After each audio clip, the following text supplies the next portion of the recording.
Does Jesus contradict Paul regarding Zionism?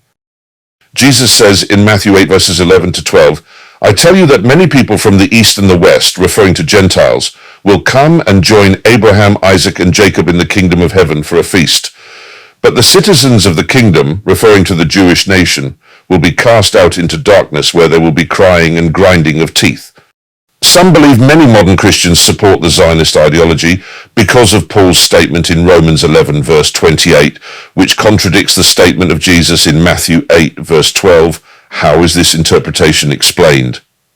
The interpretation that many modern Christians support Zionist ideology, based on Paul's statement in Romans 11 verse 28, despite the apparent contradiction with Jesus' statement in Matthew 8 verse 12, is a viewpoint held by some proponents of Christian Zionism. Here is how this interpretation is explained. In Romans 11 verse 28, Paul writes, "As regards the gospel, they, the Jews, are enemies for your sake.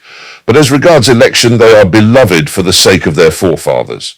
Christian Zionists argue that this verse indicates that despite the rejection of Jesus by some Jews, God's covenantal love for the Jewish people and his promises to them are irrevocable. They interpret this verse as a testament to the ongoing significance of the Jewish people in God's plan and the fulfillment of his promises to Israel. Christian Zionists believe that the establishment of the modern state of Israel is a manifestation of God's faithfulness to his covenant with the Jewish people. Regarding the apparent contradiction with Jesus' statement in Matthew 8 verse 12, Christian Zionists argue that Jesus' words were specific to a particular context and time.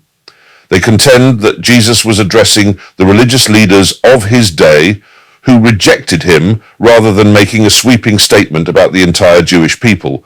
They maintain that Paul's teachings in Romans 11 provide a broader perspective on God's enduring love for the Jewish people. It is important to note that not all Christians interpret these verses in the same way, and there are varying theological perspectives on the relationship between Christianity and Zionism.